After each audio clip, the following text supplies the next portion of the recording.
बच्चों आज हम सिविक्स स्टार्ट ले रहे हैं। ठीक है, एसएस का सिविक्स। हिस्ट्री का हमने फर्स्ट चैप्टर कर लिया था, rise of nationalism in Europe. ठीक है, आज हम सिविक्स का फर्स्ट चैप्टर जिसका नाम है पावर शेयरिंग। ठीक है, पावर शेयरिंग स्टार्ट ले रहे हैं। बहुत ही छोटा सा चैप्टर है। पावर शेयरिंग का मतलब होता है पावर शेयर करना। ठीक है, तो देखो पावर शेयर करना मतलब चीज को डिवाइड करना। ठीक है, मतलब पावर डिवाइड करना। तो आप सोचोगे पावर डिवाइड करना तो बुरी बात है। ठीक है, अच्छी बात नहीं है। पावर एक ही जने के पास पावर होना चाहिए ना। पर ये पावर शेयरिंग चैप्टर पढ़ोगे तो आपको लगेगा नहीं, power sharing is an important thing. Power sharing समझाने के लिए इन्होंने पहले आपको दो कंट्रीज की केस स्टडीज दी हैं। मतलब चैप्टर में जब आप देखोगे पहले उन्होंने बेल्जियम की केस स्टडी दी है, बेल्जियम के बारे में एक कहानी बताई है। उसके बाद श्रीलंका है, उसके बारे में कहानी बताई है। और उन्होंने आपको बताया है कि क्यों पावर शेयरिंग, मतलब कंपैरिजन कराई है कि पावर शेयरिंग क्यों सही है। इस चैप्टर में बताया गया है पावर शेयरिंग करना एक सही बात है। क्यों है वो इस चैप्टर की दो जब केस स्टडीज पढ़ोगे बेल्जियम की और श्रीलंका की तो आपको पता लगेगा। पहले तो देखो बेल्जियम की केस स्टडी से चालू करते हैं। बेल्जियम की केस स्टडी, ठीक है, ये जब आप चैप्टर कर रहे हो तो आपके साथ आपकी टेक्स्ट बुक, ठीक है, आपकी सिविक्स की टेक्स्ट बुक साथ में रखना। ये टेक्स्ट बुक के बिना आप नहीं समझ पाओगे क्योंकि मैं टेक्स्ट बुक में से ही समझा रही हूँ। ठीक है, तो पेज नंबर 2 पे आपको केस स्टडी दी गई है बेल्जियम की और श्रीलंका की केस स्टडी दी गई है। पहले हम पहले तो बेल्जियम क्या है, मतलब बेल्जियम एक छोटी सी कंट्री है यूरोप में। ठीक है, बेल्जियम एक स्मॉल कंट्री है यूरोप में। ठीक है, इससे इतनी छोटी है कि वो हरियाणा, हमारे जो भारत देश का हरियाणा है उससे भी छोटा है बेल्जियम।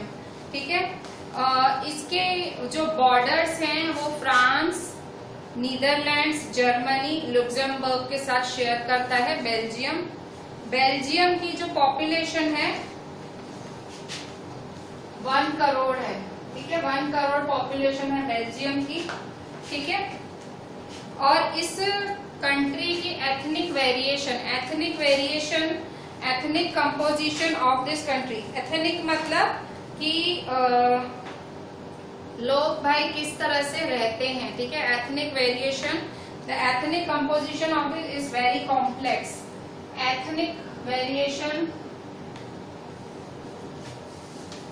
एथनिक वेरिएशन मतलब भाषा के हिसाब से, कल्चर के हिसाब से देश में जो लोगों का बंटवारा है वो बहुत अजीब है इस देश में।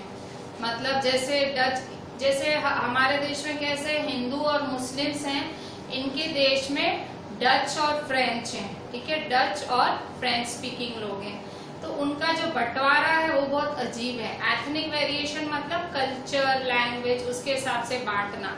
तो ये जो एथनिक वेरिएशन बहुत कॉम्प्लेक्स है इनके देश की। एथनिक वेरिएशन क्या है, बहुत कॉम्प्लेक्स, अजीब है। कैसे, तो देखो कंट्री की जो ये कंट्री है, ये पूरी समझो ये कंट्री है। ठीक है, ये है बेल्जियम। आपके सिविक्स की टेक्स्ट में इस कंट्री का, देश का नक्शा भी बना हुआ है। ठीक है, बेल्जियम है। बेल्जियम में जो टोटल पॉपुलेशन है उसके 59% फ्लैमिश रीजन में रहते हैं और वो डच लैंग्वेज बोलते हैं। 59% लोग फ्लैमिश रीजन में रहते हैं। ठीक है, ये फ्लैमिश रीजन हुई, फ्लैमिश। 59% लोग फ्लैमिश रीजन में रहते हैं और वो डच बोलते हैं, डच स्पीक करते हैं। ठीक है, और 40% लोग हैं वो वलोनिया रीजन में रहते हैं और फ्रेंच स्पीक करते हैं। ठीक है, कितने लोग, 40% लोग, 40% लोग वलोनिया रीजन में और वो फ्रेंच स्पीक करते हैं। ठीक है, और जो 1% रह गया वो जर्मनी बोलते हैं। इस जो 1% रह गया, 1% लोग हैं। ठीक है, तो 1% लोग जो रह गए वो क्या बोलते हैं, 1% लोग जो यहाँ नीचे वलोनिया में ही रहते हैं, और वो क्या बोलते हैं, 1% लोग बोलते हैं जर्मन। ठीक है,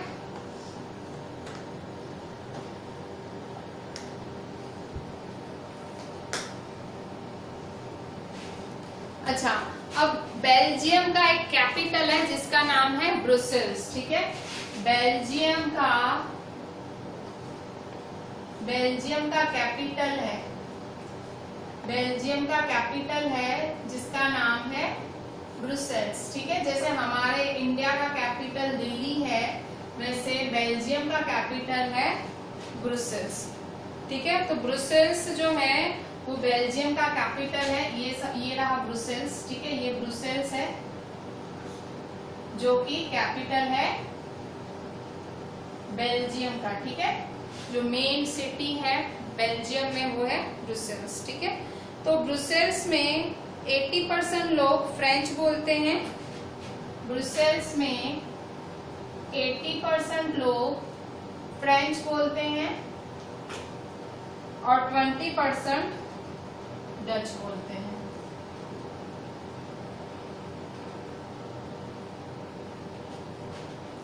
अच्छा, जो फ्रेंच स्पीकिंग कम्युनिटी है, यहाँ की जो फ्रेंच कम्युनिटी है वो रिच है। जो फ्रेंच कम्युनिटी है वो रिच है। किसके कंपेयर में? डच के कंपेयर में जो फ्रेंच कम्युनिटी है वो रिच है और पावरफुल है।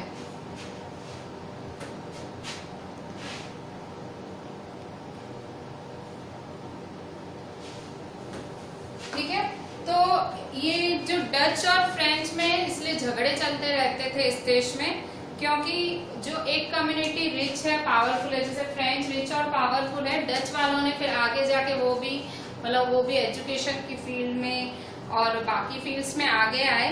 पर जो मतलब इस तरह से दोनों जो कम्युनिटीज है, दोनों के बीच में टेंशन्स रहती थी। ठीक है, झगड़े होते थे 1950 और 1960 के बीच। तो और ये झगड़े ब्रुसेल्स में ज्यादा होते थे। ठीक है, ब्रुसेल्स जो कि कैपिटल है जहाँ पे फ्रेंच 80% है, वहाँ ये झगड़े ज्यादा होते थे। तो मतलब Brussels presented the Dutch speaking people constituted. अच्छा, ब्रुसेल्स में क्यों झगड़े ज्यादा होते थे? क्योंकि वहाँ पे फ्रेंच बोलने वाले ज्यादा थे, पर पूरे देश में देखा जाए तो फ्रेंच बोलने वाले कम थे। ठीक है, पूरे देश में फ्रेंच बोलने वाले 40% थे और डच बोलने वाले ज्यादा थे। ठीक है, अब ये जो कंट्री है, ये कंट्री का आप एथनिक वेरिएशन देखो कितना कॉम्प्लेक्स है। ये समझने का ट्राई करो कितना कॉम्प्लेक्स है इस कंट्री का एथनिक वेरिएशन। बेल्जियम एक छोटी सी कंट्री है यूरोप में, 1 करोड़ इसकी जनसंख्या है। एथनिक वेरिएशन देखो, कंट्री 2 हिस्सों में है, एक हिस्सा है फ्लैमिश रीजन, एक है वलोनिया रीजन। देश 2 हिस्सों में है, फ्लैमिश और वलोनिया। फ्लैमिश रीजन में 59% लोग डच बोलते हैं, डच बोलने वाले 59% लोग हैं, और वलोनिया में 40% बोलने वाले फ्रेंच हैं। ठीक है, और जो 1% रहे वो जर्मन बोलते हैं। ठीक है, फिर कंट्री का कैपिटल जो कि ब्रुसेल्स है, उसमें उल्टी चीज है, 80% फ्रेंच स्पीकिंग है और 20% डच स्पीकिंग है। फ्रेंच और डच में हमेशा टेंशन्स बनी रहती है। 1950 1960 में तो ये टेंशन्स बहुत बढ़ गई थी, क्योंकि फ्रेंच जो थे वो ब्रुसेल्स में ज्यादा थे, जबकि पूरे देश में वो कम थे, ओनली 40% थे। ठीक है, और डच 59% थे। झगड़े चलते रहते थे, तो इतने झगड़े रहते थे कि इस देश का 4 बारी कॉन्स्टिट्यूशन बदला गया। 4 टाइम्स कॉन्स्टिट्यूशन बदला बेल्जियम का। 4 बारी इनका संविधान, इनका कॉन्स्टिट्यूशन बदलना पड़ा, क्योंकि कुछ खुशी नहीं होता था। कभी अगर वो उनके लिए रूल्स बनाते थे तो दूसरी कम्युनिटी हैरान मतलब करती थी, झगड़ों पे उतर आती थी, तो कोई कम्युनिटी पीछे हटने को तैयार ही नहीं थी। ठीक है, तो इन्होंने क्या किया, मतलब इनकी गवर्नमेंट ने क्या किया, मतलब फिर इनकी गवर्नमेंट ने ऐसा कॉन्स्टिट्यूशन बनाया। 4 बारी कॉन्स्टिट्यूशन फेल हुआ। ठीक है, 4 टाइम्स कॉन्स्टिट्यूशन फेल। 4 बारी कॉन्स्टिट्यूशन फेल होने के बाद इन्होंने न्यू कॉन्स्टिट्यूशन बनाया, नया कॉन्स्टिट्यूशन, नया संविधान बना। ठीक है। अच्छा, अब नए संविधान में कुछ रूल्स थे, उन रूल्स की वजह से देश में सुख सुख हो गया, मतलब सब खुश रहने लगे और देश के जो झगड़े थे सारे टल गए। ठीक है, जो भी झगड़े थे देश के वो सारे टल गए। तो इस देश ने आखिर ऐसा क्या किया? ठीक है, ये जो देश था बेल्जियम, उसने इन झगड़ों का एंड कैसे किया? ठीक है, इससे पहले ये जो हमने अभी तक पढ़ा उसके क्वेश्चंस पहले बना लेते हैं। पहला क्वेश्चन लिखें। पहला question, right the question one. Question one,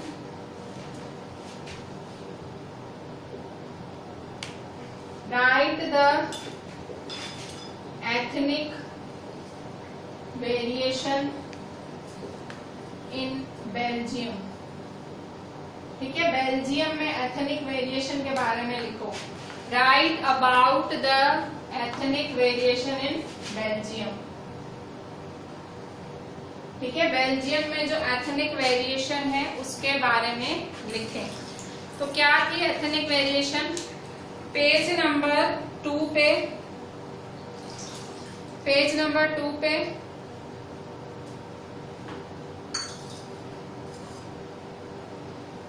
first, second, third, fourth, fifth, sixth, seventh line, seventh line से लिखेंगे।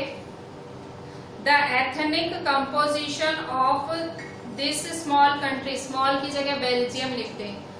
The ethnic composition of Belgium country is very complex. Of the country's total population, 59% lives in the Flemish region and speaks Dutch language. Another 40% people live in Wallonia region and speak French. Remaining 1% of the Belgians speak German.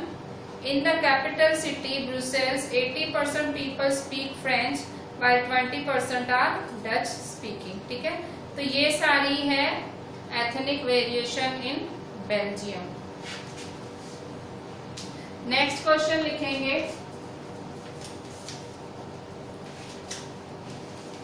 Question 2, what were the reasons between tensions between, what were the reasons of tensions between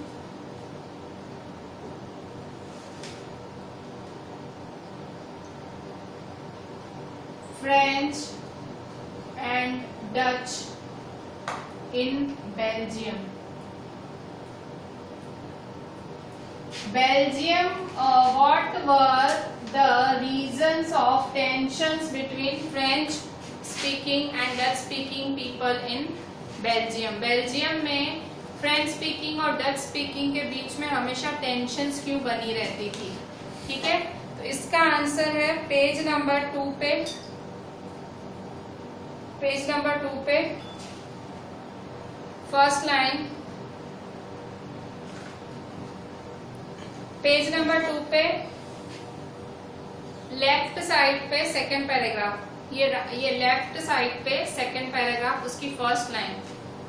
the minority French speaking community was relatively rich and powerful.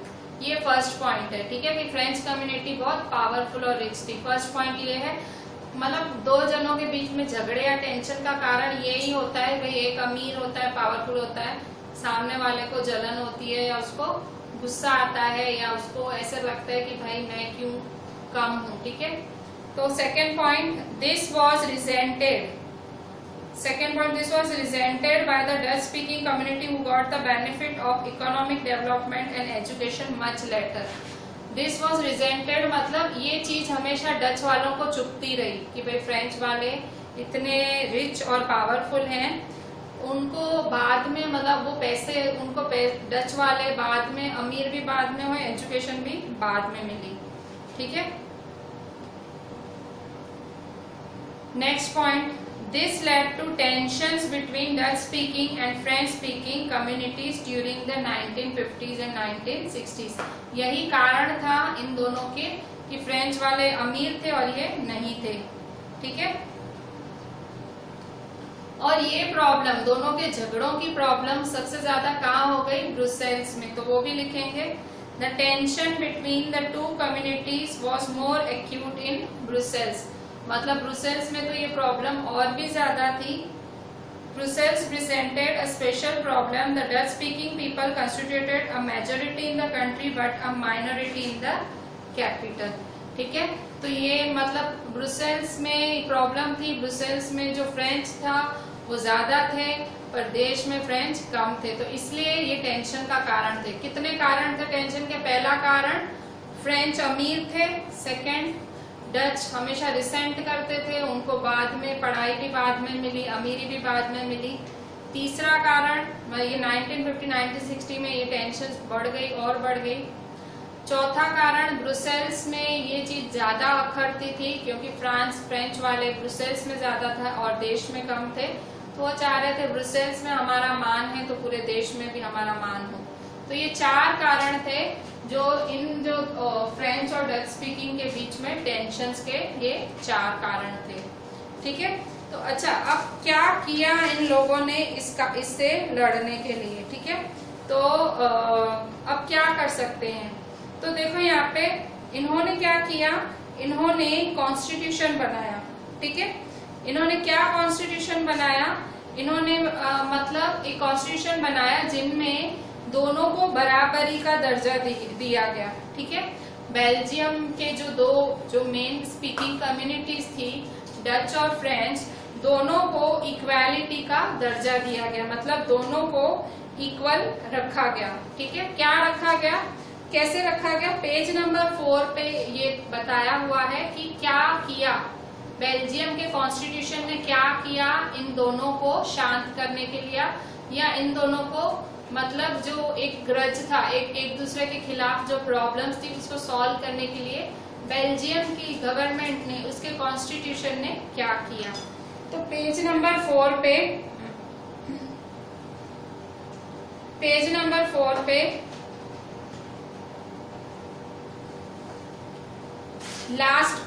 Last में वो लड़की बनी हुई है उसके ऊपर, ठीक है। तो बेल्जियन मॉडल, इसे बेल्जियन मॉडल कहा गया, ठीक है। बेल्जियन मॉडल मतलब बेल्जियम वालों ने क्या किया? तो पहली चीज उन्होंने क्या की कि जो number of Dutch and French speaking ministers हैं वो सेंट्रल गवर्नमेंट में इक्वल होंगे, ठीक है। बेल्जियन मॉडल क्या है? इन्होंने क्या किया, इस सब को सॉल्व करने के लिए क्या किया?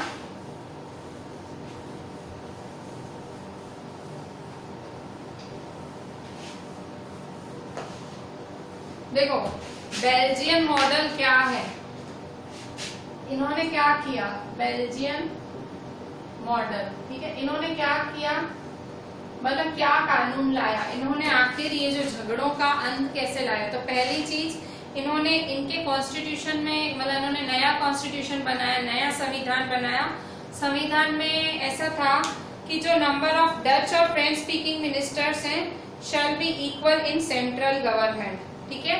मतलब सेंट्रल गवर्नमेंट में पहला लॉ कि number of French speaking and Dutch speaking ministers in central government should be equal, ठीक है।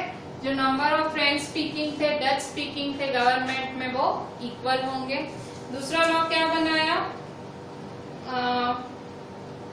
मतलब कोई भी एक कम्युनिटी कोई भी डिसीजन नहीं ले पाएगी, दोनों कम्युनिटीज के जो मिनिस्टर्स थे सेंट्रल गवर्नमेंट में, मतलब सेंट्रल गवर्नमेंट जो देश की मेन गवर्नमेंट होती है सेंट्रल गवर्नमेंट, उसमें दोनों कम्युनिटीज के इक्वल मिनिस्टर्स रखे गए। मतलब समझो अगर 100 मिनिस्टर्स हैं तो 50 फ्रेंच के रखे गए, 50 डच के रखे गए, ठीक है। और अगर कोई स्पेशल लॉ बनाना है, समझो कोई नया रूल बनाना है, अगर कोई स्पेशल लॉ बनाना है तो वो स्पेशल लॉ के लिए दोनों कम्युनिटीज का हाँ बोलना जरूरी है, ठीक है। मतलब एक कम्युनिटी हाँ है ना है किसी स्पेशल लॉ में तो वो लॉ पास नहीं होगा। मतलब दोनों कम्युनिटीज को पूरा पूरा मौका दिया। फिर दूसरी चीज क्या की, सेंट्रल गवर्नमेंट ने अपने जो काफी पावर्स थे, जो सेंट्रल गवर्नमेंट ने अपने काफी पावर्स, वो जो दो रीजन थी ना वलोनिया और फ्लैमिश, स्टेट गवर्नमेंट्स को दे दिए, ठीक है। Central government given powers to state government, ठीक है। मतलब जो गवर्नमेंट, मतलब जो दो रीजन्स थी सेंट्रल गवर्नमेंट ने उसके अपने खासे पावर स्टेट गवर्नमेंट्स को दे दिए, और स्टेट गवर्नमेंट को सेंट्रल गवर्नमेंट को कुछ आंसर नहीं करना था वो अगर अपने कोई डिसीजन लेते हैं तो, ठीक है। और ब्रुसेल्स थी, ब्रुसेल्स जो कैपिटल थी कंट्री का, ब्रुसेल्स जो कंट्री का कैपिटल था ब्रुसेल्स, उसकी अपनी ही अलग ही गवर्नमेंट थी। ब्रुसेल्स की एक सेपरेट गवर्नमेंट थी जिसमें दोनों कम्युनिटीज के इक्वल लोग थे, ठीक है। फ्रेंच स्पीकिंग पीपल ने ब्रुसेल्स में डच वालों की गवर्नमेंट बनने दी, क्योंकि डच वालों ने देश में फ्रांस वालों के इक्वल मिनिस्टर्स एक्सेप्ट किए। मतलब क्या किया, फिर से सुनो। मतलब देखो, ब्रुसेल्स में फ्रेंच वाले ज्यादा थे, तो फ्रांस वालों ने जब उनकी सरकार बनी, ब्रुसेल्स की सरकार बनी, ब्रुसेल्स की गवर्नमेंट बनी, तो उसमें कहा गया कि दोनों जो मिनिस्टर्स हैं वो इक्वल होंगे। मतलब दोनों लैंग्वेज के जो मिनिस्टर्स हैं वो इक्वल होंगे। अगर भाई 80 मिनिस्टर चाहिए तो 40 फ्रेंच के 40 डच के होंगे। फ्रांस वालों ने ये बात मान ली, जबकि फ्रांस वाले 80% थे ब्रुसेल्स में। क्यों मानी फ्रेंच लोगों ने ये बात? क्योंकि डच वालों ने भी बात मानी थी। जब देश ने जब बोला था डच वालों को, जब देश में सरकार बनानी थी तो तब देश में डच ज्यादा थे, डच स्पीकिंग ज्यादा थे।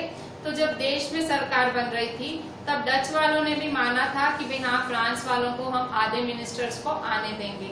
तो इस तरह से मतलब देश में जो सेंट्रल गवर्नमेंट थी उसमें भी इक्वल थे, और जो ब्रुसेल्स में गवर्नमेंट थी उसमें भी इक्वल थे, और स्टेट गवर्नमेंट थी वलोनिया की और फ्लैमिश की, उनकी अपनी अपनी अलग अलग सरकार थी, ठीक है। उसमें किसी को भाई उसमें सेंट्रल गवर्नमेंट को नहीं घुसने का, ठीक है।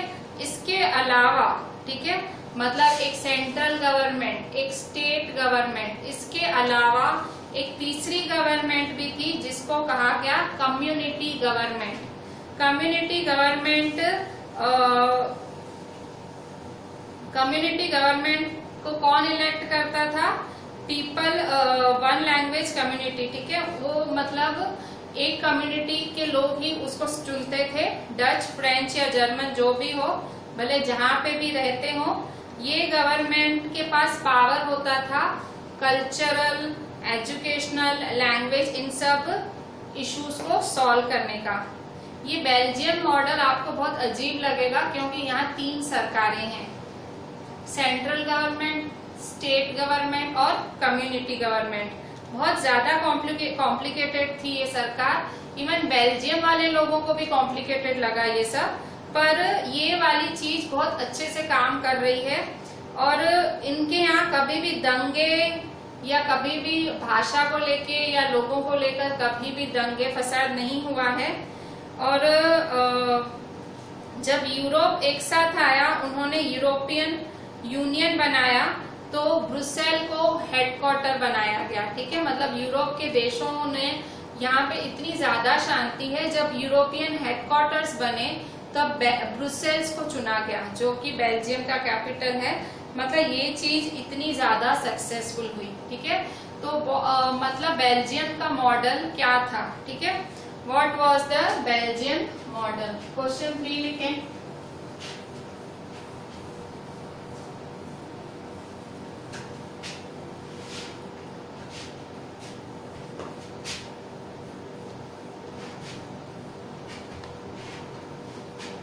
Question 3. Explain in detail Belgian model. Question 3, explain in detail Belgian model. ठीक है, बेल्जियन मॉडल को डिटेल में समझाएं। ठीक है, और why Belgian model was complicated but successful। ठीक है, बेल्जियन मॉडल को समझाएं, या बेल्जियन मॉडल कॉम्प्लिकेटेड था पर सक्सेसफुल रहा। तो आंसर में page number 4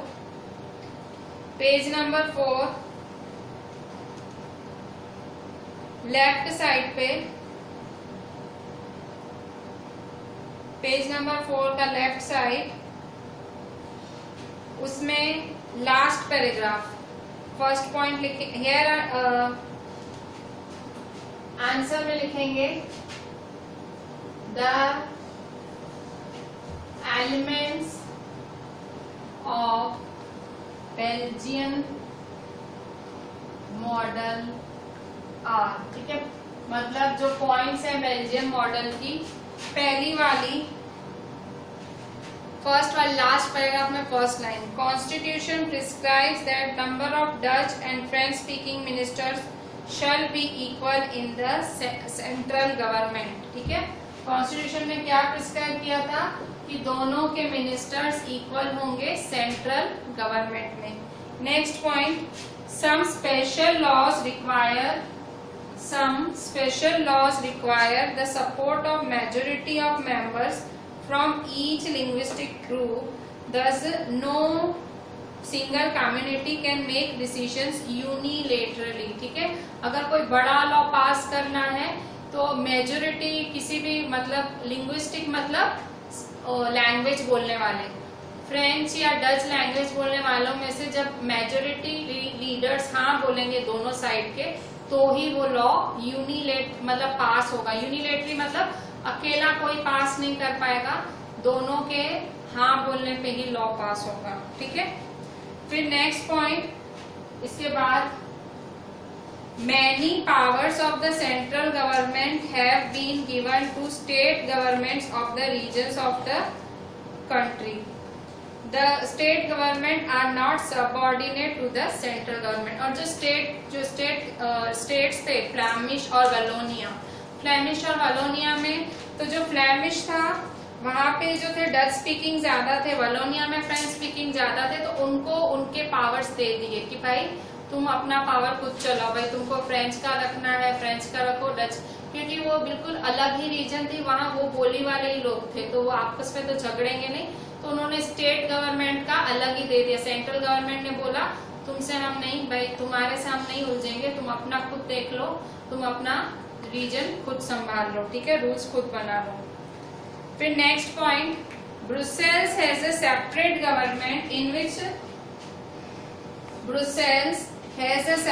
government in which both communities have equal representation. ठीक है, ब्रुसेल्स की एक अलग ही गवर्नमेंट थी जिसमें दोनों कंट्रीज का इक्वल रिप्रेजेंटेशन था।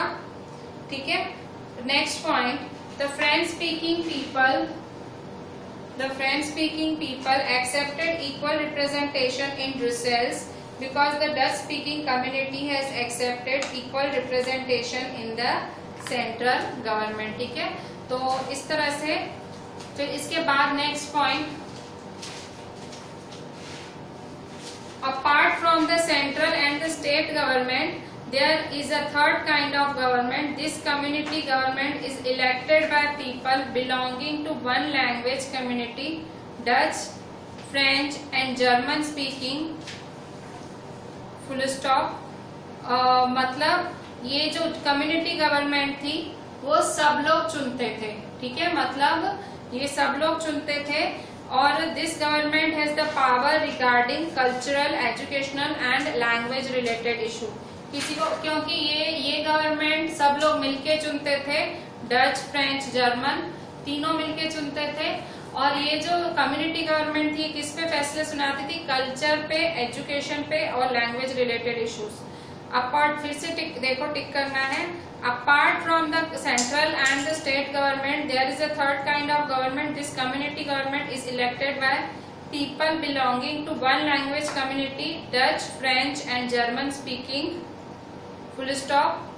Next point, this government has the power regarding cultural, educational and language related issues. ठीक है, ठीक है। मतलब क्या बोल रहे हैं, सक्सेसफुल क्यों था? तो सक्सेसफुल इसलिए था तो these laws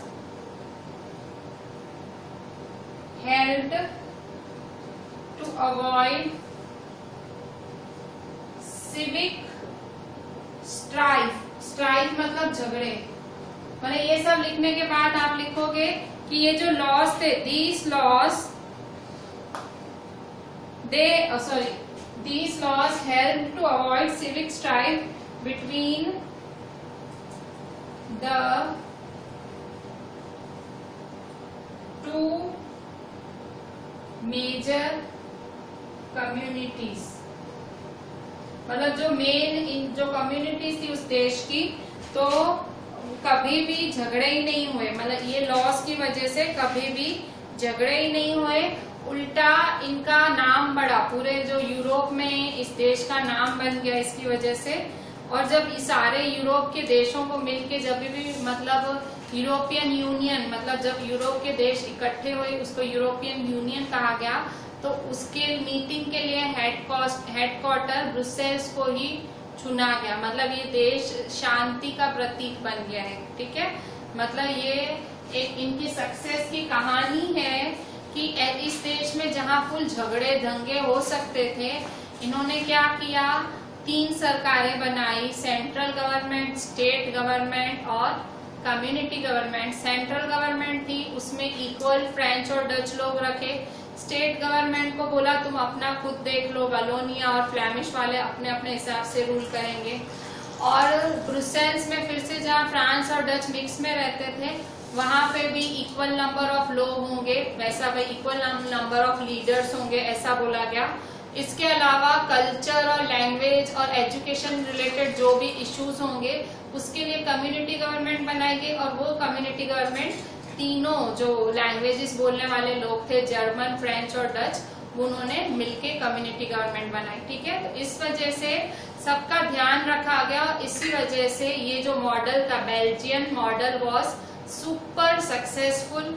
कभी भी झगड़े नहीं हुए, टेंशंस नहीं हुए। यूरोपियन यूनियन बना तो उसके हेडक्वार्टर्स ब्रुसेल को चुना गया। ठीक है, मतलब इतना ज्यादा ये मॉडल सक्सेसफुल रहा।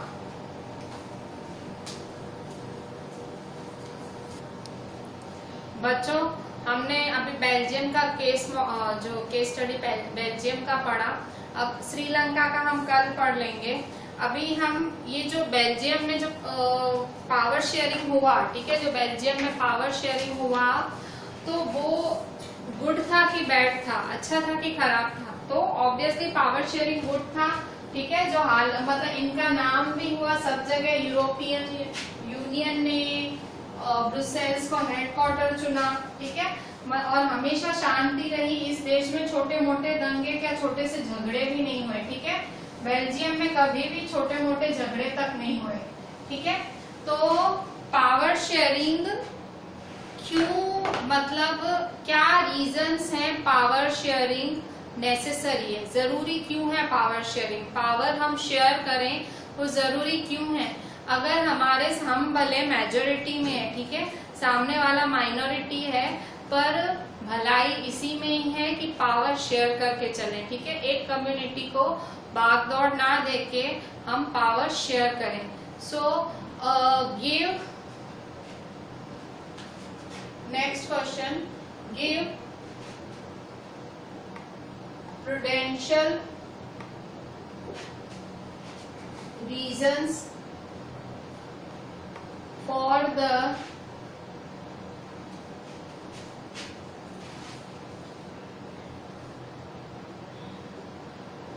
imposition of पावर शेयरिंग, ठीक है, कि पावर शेयरिंग अच्छा है, पावर शेयरिंग लागू होना चाहिए, उसके लिए प्रूडेंशियल रीजंस दो। प्रूडेंशियल रीजंस मतलब रीजंस दो कि पावर शेयरिंग अच्छा है, power sharing is good, give prudential reason. Prudential का मतलब क्या होता है? प्रूडेंशियल रीजन वो होता है जब हम लॉजिक के साथ कोई रीजन देते हैं। लॉजिक के साथ रीजन देना मतलब फायदा और नुकसान सोच के जब हम रीजन देते हैं उसे प्रूडेंशियल रीजन कहा जाता है, ठीक है। जैसे ये टाइम ऑनलाइन का टाइम है, लॉकडाउन का टाइम है, तो आपको मन लगा के इस टाइम पे भी पढ़ना है, इसका प्रूडेंशियल रीजन मैं क्या दूंगी कि बेटा बोर्ड्स हैं, मार्क्स शायद कम आ गई तो नाम खराब हो जाएगा, ठीक है। ये प्रूडेंशियल रीजन है, तुम्हारा फायदा नुकसान देख रही है ये रीजन, ठीक है। मतलब ऑब्वियसली नहीं पढ़ोगे, लॉकडाउन का टाइम है, पढ़ाई में मन नहीं लग रहा है, नहीं पढ़ोगे, मार्क्स खराब आएंगी, ठीक है, नाम खराब होगा। तो ये तुम्हारे फायदे नुकसान से मैं तुमको समझा रही हूँ, प्रूडेंशियल रीजन हुआ ये, ठीक है। तो प्रूडेंशियल रीजन क्यों, क्या है प्रूडेंशियल रीजन? कि भाई पावर शेयरिंग होना चाहिए किसी भी देश में। तो पेज नंबर 6 पे why power sharing is desirable है, उसकी third line, power sharing is good because it helps to reduce the possibility of conflict between social groups, ठीक है। पावर शेयरिंग अच्छी क्यों है, मतलब इसकी रीजन बता रहा है, बिकॉज प्रूडेंशियल रीजन, फायदे नुकसान वाली बात। क्या है फायदे वाली बात? It helps to reduce the possibility of conflict between social groups. ये जो झगड़े हैं, दो सोशल ग्रुप्स के बीच में झगड़े हो सकते हैं, कॉन्फ्लिक्ट हो सकते हैं, उनको पावर शेयरिंग कम कर देगा। भाई ऐसी अगर पॉसिबिलिटी है झगड़े होने की तो पावर शेयरिंग की वजह से वो टल जाएगा, ठीक है। Since social conflict often leads to violence and political instability, power sharing is a good way to ensure the stability of political order. मतलब पावर जो सोशल, अगर झगड़े हुए दो समाजों के बीच, अगर सोशल कॉन्फ्लिक्ट हुआ, कॉन्फ्लिक्ट मतलब मतभेद, सोशल मतलब समाज, दो समाजों के बीच में अगर मतभेद हुआ तो उससे वायलेंस, दंगे भी हो सकते हैं और पॉलिटिकल इंस्टेबिलिटी भी हो सकती है। पॉलिटिकल इंस्टेबिलिटी मतलब भाई पॉलिटिक्स में भी प्रॉब्लम आ सकती है। तो power sharing is a good way to insure stability of political order, यहाँ तक आप लिखोगे, ठीक है। क्यों अच्छी है?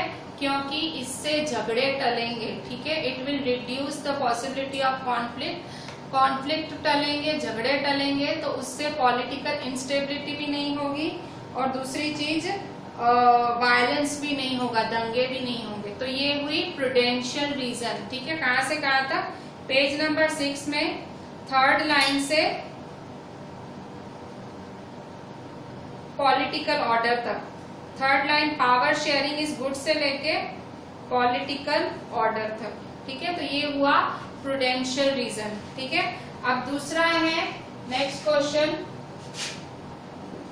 Give moral reasons for the imposition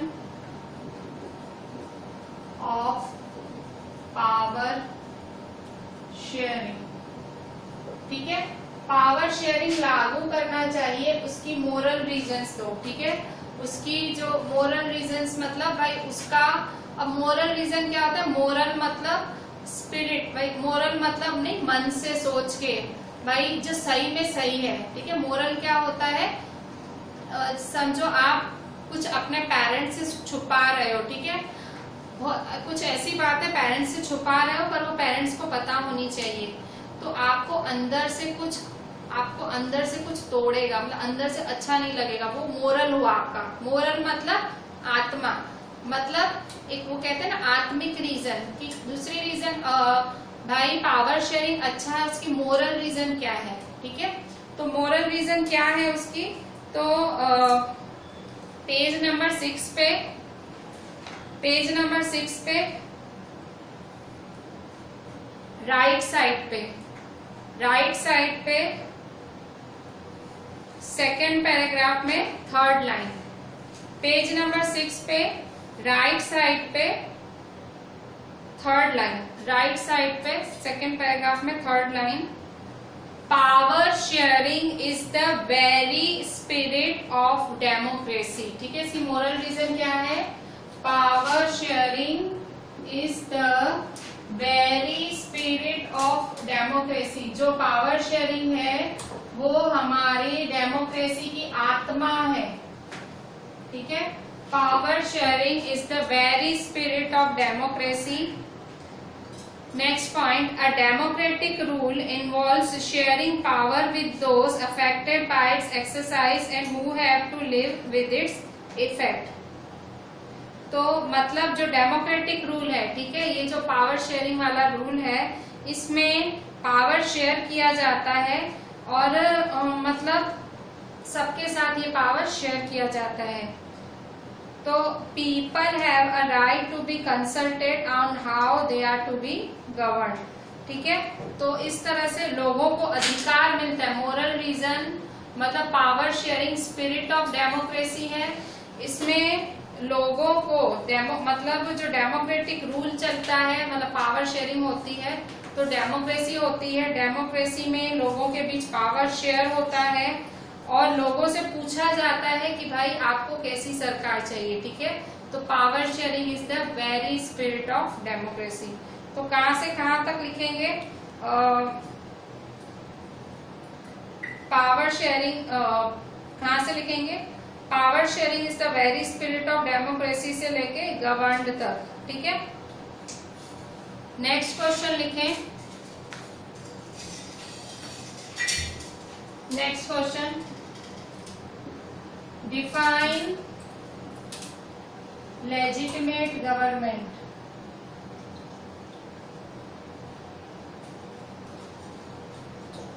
ठीक है, लेजिटिमेट गवर्नमेंट क्या है? लेजिटिमेट गवर्नमेंट पेज नंबर 6 पे सेकेंड लास्ट पैराग्राफ में थर्ड लास्ट लाइन।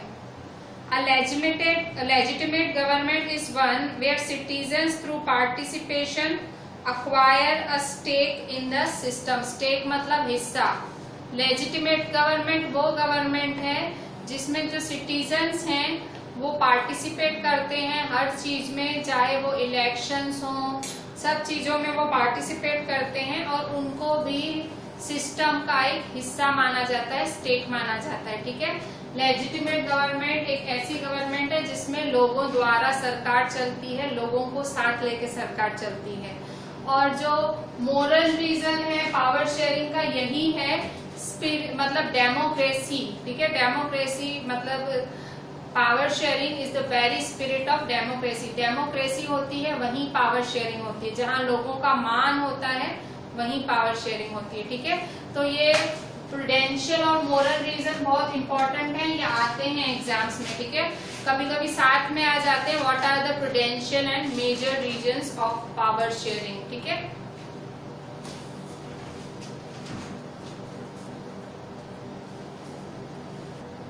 बच्चों आज हमने जितने भी क्वेश्चंस किए हैं, कल अच्छी राइटिंग में आप मेरे को बहुत अच्छे से लिख के भेजना। और ये जितने भी क्वेश्चंस थे मोस्टली सारे इंपॉर्टेंट अच्छे वाले क्वेश्चंस ही थे। बहुत छोटा सा चैप्टर है, आधा चैप्टर तो हमने आज कर भी लिया। ठीक है, तो ये आपका होमवर्क है, गुड हैंड राइटिंग में आपको अच्छे से मेरे को एक एक चीज लिख के भेजनी है, क्वेश्चन आंसर। और दूसरा साइंस में कल आपको 2 डायग्राम्स बनाने हैं, बहुत ईजी है इसलिए 2 दे रही हूँ। पेज नंबर 129 पे फिगर 8.1, साइंस में पेज नंबर 129 पे फिगर 8.1 बनानी है, जो कि है बाइनरी फिजन इन अमीबा। ठीक है, binary fission in amoeba draw करना है 2 टाइम्स। और पीछे फिगर 8.2